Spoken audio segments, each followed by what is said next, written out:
Hello friends, start कर रहे हैं हम करिकुलम डेवलपमेंट इन स्कूल वाली बुक में से सबसे पहली यूनिट दैट इज़ करिकुलम यानी कि पाठ्यक्रम। सबसे पहला टॉपिक लेंगे हम कंसेप्ट ऑफ करिकुलम। करिकुलम होता क्या है, इसका कंसेप्ट क्या है, देन इसके मीनिंग पे आएंगे। तो पहले तो जो करिकुलम वर्ड है ये क्यूरे वर्ड से लिया गया है, जो कि एक लैटिन भाषा का शब्द है जिसका अर्थ रेस, कोर्स ऑफ रेस, ये इसके वर्ड का मीनिंग है। अगर हम ओवरऑल मीनिंग देखें तो जो करिकुलम का जो कंसेप्ट है वो डायनेमिक है, क्योंकि वो चेंज होता रहता है हमारी सोसाइटी के अनुसार। मॉडर्न एजुकेशन जो है हमारी, वो कॉम्बिनेशन है एक प्रकार का दो डायनेमिक प्रोसेस का।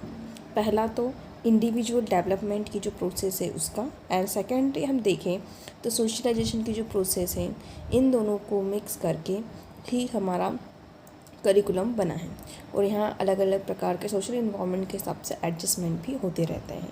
तो ये था कुछ करिकुलम के बारे में जो कि हमें कंसेप्ट के रूप में पढ़ना है। देन आता है हमारा मीनिंग एंड डेफिनेशन। तो करिकुलम को हम हार्ट ऑफ एजुकेशन बोलते हैं।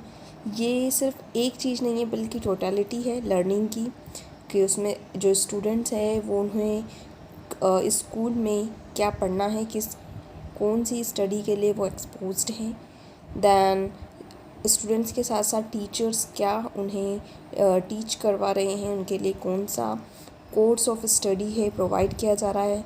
एंड साथ ही साथ प्रिंसिपल कि उन्हें कौन सी यूनिट ऑफ क्रेडिट्स दिए हैं, और साथ ही साथ में पेरेंट्स भी इनमें इन्वॉल्व होते हैं। वो जो पेरेंट्स का इन्वॉल्वमेंट है, वो जो कोर्स है उनके लिए करिकुलम है वो क्या है, जो टेक्स्ट बुक उनके सामने है वो उनके लिए करिकुलम है। तो इस प्रकार से करिकुलम हर किसी के लिए कुछ न कुछ वैल्यू रखता है और हर किसी के लिए उसका मतलब अलग अलग होता है। नेक्स्टली हम देखेंगे नेचर या कैरेक्टरिस्टिक करिकुलम के। तो कुछ 5 मेन इसके नेचर हैं, that is as a set of objectives, as courses of study और content, as plans, as documents and as experiences. तो जो करिकुलम है उसमें सेट ऑफ ऑब्जेक्टिव्स होते हैं, जैसे कि हमारे चेक मार्क्स की तरह हम देख सकते हैं, चेक बॉक्सेस की तरह, कि उसमें कुछ ऑब्जेक्टिव्स होते हैं जिन्हें हम 1 बाय 1 कंप्लीट करना पड़ता है। साथ ही साथ में कंटेंट्स वाइज भी कोर्सेस होता है। देन कुछ प्लानिंग्स भी होती है कि किस चीज़ को किस प्रकार से पढ़ाया जाएगा, इसमें कौन सी मेथड यूज़ की जाएगी, तो इस प्रकार से प्लान्स, डॉक्यूमेंट्स और एक्सपीरियंसेस भी होते हैं। एक्सपीरियंसेस किसके, जो टीचर्स हैं उनके और प्रोफेसर्स के एक्सपीरियंसेस, कुछ लर्नर्स के एक्सपीरियंसेस को भी मिक्स करके करिकुलम में कहीं ना कहीं उसके लिए चेंजेस हुए जाते हैं। अब कुछ 3 टाइप्स के और होते हैं करिकुलम। एक होता है प्लान, एक होता है रिसीव्ड, एक होता है हिडन। जब पूरी तरीके से चीज़ों को देख कर समझ कर करिकुलम बनाया जाता है तो उसे प्लान्ड कहा जाता है। वहीं जो दूसरों के एक्सपीरियंसेस होते हैं या ऑब्जर्वेशन होती है, किन ऑब्जर्वेशंस, उन सबको सम्मिलित करके अगर करिकुलम बनाया जाता है तो उसे हिडन कहा जाता है। इस प्रकार से 3 और टाइप से हमारे। देन हम बढ़ते हैं नीचे। नेक्स्ट जो हमारा टॉपिक है स्कोप ऑफ करिकुलम है, तो इसके कुछ 5 स्कोप देखने में मिलते हैं। Curriculum in inquiry, curriculum in practice, substantive in practice, then curriculum in political social practice, curriculum in technical professional practice. तो इन्हें हम एक एक करके देखते हैं। जब हम सभी एक्सपेक्ट में, जैसे कि कॉन्टेक्स्ट में, अजम्पशन में, कंडक्ट, प्रॉब्लम, आउटकम्स, इन सब को ध्यान में रखते हुए करिकुलम के बारे में ध्यान में रखते हुए बनाते हैं तो उसे करिकुलम इन इंक्वायरी कहा जाता है।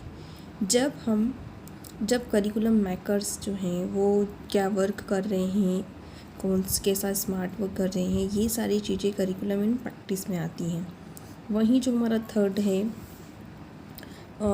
इसमें वो सारे मैटर्स आते हैं जो कि गोल से रिलेटेड है, जैसे कि क्या पढ़ाया जाए, कितना पढ़ाया जाए, कब पढ़ाया जाए, इवैल्यूएशन कब होगा, और बाकी के अरेंजमेंट किस प्रकार से रखना है। तो ये सारी चीज़ें सब्सटेंटिव इन प्रैक्टिस में आती हैं। और जो हमारे पॉलिटिकल सोशल जितने भी कहा जाए जितनी भी चीज़ें आएंगी इनसे रिलेटेड वो सब curriculum in political social practice में आती हैं। वहीं जो टेक्निकल का काम है, टेक्निकल ऑपरेशंस का काम है, जिसके लिए स्पेशलाइज्ड नॉलेज स्किल्स लगता है, और ये सारी चीज़ें स्टेट लेवल गवर्नमेंट लेवल हर एक लेवल पर होती है। टेक्निकल स्टाफ गैदर होता है, डाटा जो है उन्हें गैदर किया जाता है, फिर इम्प्लीमेंट करके नई पॉलिसी बनाई जाती है, फिर इसी को यूज़ करके करिकुलम का फॉर्मेशन होता है। तो ये सारी चीज़ें जो है वो curriculum in technical professional practice के अंतर्गत आती हैं।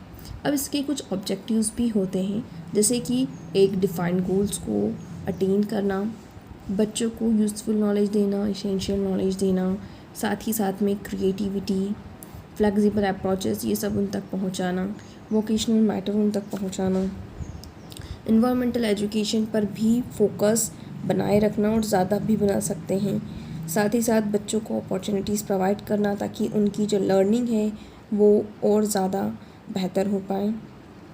फिर बच्चों का पालन पोषण इस प्रकार से करना कि वो हमारे लोकल इंटरनेशनल ऑर्गेनाइजेशन सभी में उन्हें अच्छे से अच्छी अपॉर्चुनिटीज़ मिले और वो और बेहतर तरीके से आगे बढ़ पाए। सो ये थे हमारे कुछ पॉइंट्स, हमने 5 पॉइंट्स देखे करिकुलम फर्स्ट यूनिट से। आई होप आपको इतने पॉइंट समझ में आए हों। अगर कोई क्वेरी है तो आप कमेंट करके ज़रूर बताएं। So thank you for now, bye bye.